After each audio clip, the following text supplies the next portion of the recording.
And now for something a little different. Rather than one of our voice cast, I have someone who also plays a very important role in Evangelion. You just don't ever get to hear their voice during the movie. And who are you, sir? I am Nathaniel Harrison, the senior engineer and mixer for Evangelion 2.22. And you also worked on a little 1.11, from what I recall. Mm-hmm. Yeah. Now, being that this is... obviously, these movies were made not by us originally. Mm-hmm. All the completed elements and the music and everything was already made. What is your job as a mixer, and how does that work as far as what ends up on the shelf as either Blu-ray or DVD or in the theaters or whatever? Main function, mixing it is quite literally that, taking the elements provided and just mixing everything together with the now English dub and trying to put it all together. You know, we do here at Funimation try to take it a little bit of an extra step. Where we don't just necessarily drop the music in and drop the sound effects in and just kind of say, go, put it all together. We try to make it more of an American-style field mix, so to speak. Well, what would an example be then? Because, as far as American style versus what we're given? In most anime, if you watch it, and it's a discussion, I know that's a hot topic between people, I'm sure, between the fans, you know, they might be labeled purists or whatnot, but there are people who prefer the original Japanese versus, say, what an American production house might do. Of course there are. Everyone has their own preferences. And but the difference that you might notice, if you pop in and say your average anime and you listen to it, if you imagine like a close your eyes, you can kind of hear it more if you do it that way than if you're trying to watch it. But you'll notice with a Japanese dub, they tend to have the voices very much out front. They sound very present in the mix. So it's almost like if you close your eyes and imagine a theatrical stage like an old school play, the voice will be very much in the center and very forward in the mix a lot of times. Like they're really far down stage or something. Yeah, they're right up on that front part of the stage. The music and sound effects are kind of in the background of the stage and kind of supporting things and coming up. And they might come up level with the music, or level with, the dialogue, but they don't typically ever surpass the dialogue very often. An American mix is a little bit different because it tends to be...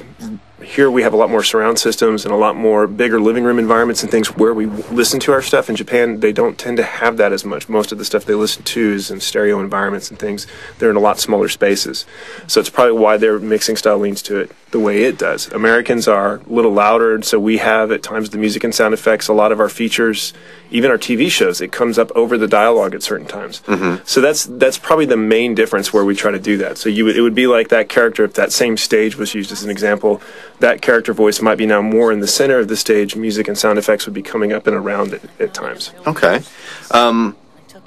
What all do you have to do to something like Evangelion? I mean, obviously, you can't just raise and lower levels and things like that. What all is involved with the process of mixing something like Evangelion besides, like, let's say, you're given all of your sound files, everyone's talking, you have the original music tracks, you have the sound effects tracks. How does all of it work to end up making the finished product? Something like an Evangelion, first off, the Japanese, I think, in my opinion, did a fantastic job with this product. I mean, you listen to the ambience and the sound effects, there's so much detail and so much stuff going on. And so some of the first things you said is, louder isn't, you don't necessarily just crank it up and make everything louder. There are certain choices where certain scenes, you might pull something back a little bit. There's other scenes where you're going to push it forward. A lot of it depends on, really, quite frankly, what you do in the booth and what your actors are producing and what comes to me there. Because if the scene is two characters here, and in the Japanese movie they were talking at our level of conversation more as normal, but in your scene you chose to kind of have them down a little bit. More subdued or something. Yeah, more of like a subtle whisper, a very quiet conversation. Well, then I might actually take those elements and I might heighten the elements to accentuate that. I might also drop them. It really depends on what feels right for the producer and I when we're working on it, and what direction do we want to tell in terms of the story. How are we staying true to the original Japanese intent while kind of translating that feel. So it really is kind of a case by case, and it's really just comes down to what feels right and sounds right in the room at the time. In general, I'll just break things down. You mentioned it a little bit before as far as where it sets. What are the major difference between the next couple of categories here? The dialogue, then. What's the main difference in dialogue? Is it just less present, less out front? It might. Again, it's like, when I say some of this stuff, I'm sure there's probably exceptions to every rule, but sure. Generally speaking, what I've noticed is the dialogue is less present in that maybe there's not as much low end, where maybe we take out as far as how close the actors stand to the microphone, we might take some of that out. We're again trying to create maybe more of a movie sound to it, so it doesn't sound as much like a recording. I think that also if the dialogue, it's also pushed up a little bit, and usually if we scan it or listen to it, we can kind of calculate it's a couple decibels above and stuff where, say, maybe our mix would sit. Now, when it goes on a DVD, it's all averaged out, so that they all sit in the same spot. All right. So in theory, if you're playing between the two, you should hear, they should be able to switch between languages, and it should play in the same space where you would hear the change would be in music and sound effects. They might be coming up or coming down depending on the scene. Okay, well then, music then. How do you feel that an American mix of music differentiates from a Japanese mix, at least as far as anime is concerned? That's a really good question. I think, each series I think I've noticed is with the music it does tend to be very different. I think, like in Evangelion, it's very much there. And in fact, a lot of times I was mixing some of the scenes in English and then going back and kind of just comparing the Japanese just to kind of do a level check and see, was I sitting in a similar place? Because in this case, again, they did such a great job. My intention wasn't to try to completely reinvent the wheel with it. I just wanted to take it and try to make it a little bit more intense, more emotionally driven, see if we couldn't add even to that. But when I would compare them, actually, the music was sitting in a very similar place to where I had my music. So in some cases, there's really not much change. In some cases, there might be a pretty drastic change. So it kind of, that's one thing that probably varies from show to show, depending. Okay. What about sound effects? Is there a generalization of that, or maybe something specific for Evangelion? As far as the difference? I think Evangelion, again, they did a good job with it. I noticed some of the shows we get, they tend to have things like footsteps, door shuts, cloth movement for some reason when they turn. Those things seem to be very present in a Japanese mix. Yeah, and like putting on a coat or something is as loud as setting up a tent. Yeah, and so it makes me kind of grin, and I think it's probably again a cultural thing because so much of what audio is, it's a subtle art, and it tends to be more about what feels right for that person, that group, and that culture. And so what feels right to one culture isn't necessarily going to feel right to another. And then, and even into subgroups of culture, what people here in America who really watch the original Japanese anime who like that, they're not going to necessarily want it to be changed that much. So it all kind of varies. But I think Ava, actually, their footsteps and everything else, it was very well balanced. And so it was more just taking the overall levels and then just sculpting a few things here and there just to kind of fit in more with the dialogue so that it all flowed. And it, again, sounded like the goal of the mixer here is I want you to watch Evangelion with the English dub and feel like this was the original work. That it was intended, that the mix was intended for, and the elements you're hearing are all flowing together with the dialogue, like it was supposed to all be together. Just as much as the Japanese, when they do their work, they want it to be, this is the original work. And so I don't want you to feel like, well, here's this English dialogue that's just slapped over top of this material and just threw it together really quickly. You want it to feel like its own entity. Yeah, and I want you to feel like we took the care and effort to really try to make it something special and try to make it something that it draws you in and it draws you into this universe, especially something like this on this magnitude. You and I have worked together on both of these Evangelions. What are some other projects in the past that you may have worked on that you really enjoyed? I think some of my personal favorites, I think one of my first shows I ever had a chance to work on, the second show that I ever did in surround sound was Samurai 7. Really liked that show, a great learning experience.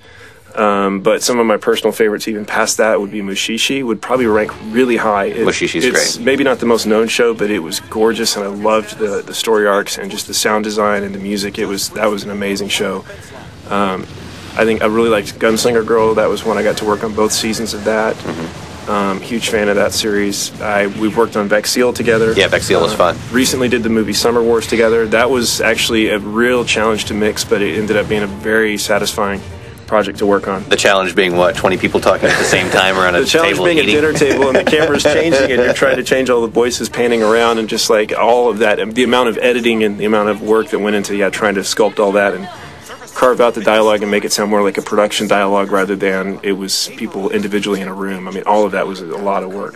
No. So, yeah. And for what it's worth, I wanted to give a shout out to Neil Malley. He had mixed the first Evangelion 1.0 and actually set a lot of the filters and a lot of radio effects in place for the series. And so being able to step into 2.2, it's like this thing is a mammoth project for if you've never worked in audio before.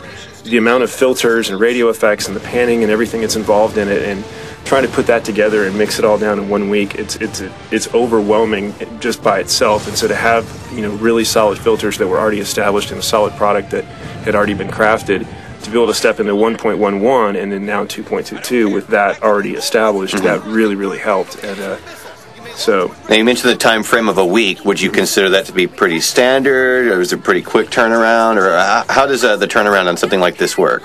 And by a week, you know, like, how many hours are we talking about? Yeah. 12 hours in a day, 16 hours in a day? It's funny that I would say that, because I think I'd originally calculated, you know, say 75, 80 hours of work that might be required to put this all together on a final, and something like that. And I think we hit right at 75. And so 75 into 1 week. So there might be some long hours involved. But might? I think that's double that would be, daily. Yeah.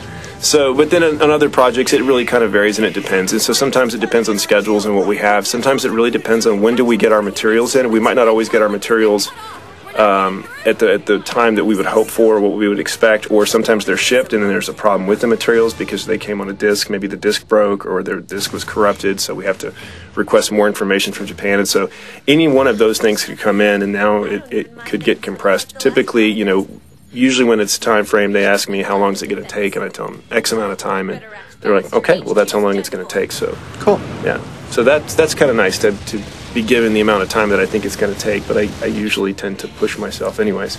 Well, I'm probably taking up some of your time right now by having you come in and do this commentary. Yeah, it was funny. I was mixing the other commentaries for this, and so now we'll drop mine in right now. So, and then once we're done with that, then we'll go over our final little changes and whatnot. You saw the mix last night. How did you feel about it? I thought it was awesome. I just got this little list of tweaks that I want to make with you final adjustments. Yeah. Before we get out of here with it. So yeah, we do what we can to make it as good as we can make it before it leaves. So. Well, thanks for taking a few moments out of your mixing schedule to come and talk to us about it. Absolutely, it was a pleasure. Thanks for coming by. Well, that's been our commentary. I hope it was informative, and I hope you enjoyed it, and I hope you continue to check out more Evangelion. Thanks a lot.